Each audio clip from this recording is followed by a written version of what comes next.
شركه وطنيه، تتخلى على الشركه الوطنيه، تتخلى على الصندوق الوطني وتروح تمول صناديق اجنبيه. طيب هذا شيء واش رايك؟ داخله فيها الوطنيه، داخله فيها الاقتصاد، داخله فيها التمويل، داخله فيها الانتاج الى اخره. واش رايك يا استاذ في العلاقه الاقتصاديه بين الجزائر وفرنسا؟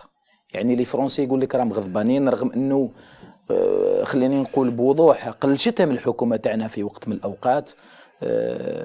الان والله انا ربما سمعنا في ساركوزي يتكلم على الاقتصاد تاع الجزائر ومخلي اقتصاد بلاده يعني يتدخل فيما لا يعني. لا ساركوزي هذا معروف الراي تاعو ضد الجزائر، ويخدم فرنسا ويخدم المغرب.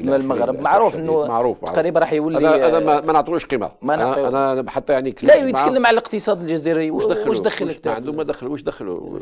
شيء الغريب يعني. Vous êtes un ancien colonisateur. جانا الخير من جدودك حتى يجي منك en français. Vous êtes un ancien colonisateur qui a tué plus de 2 millions d'Algériens.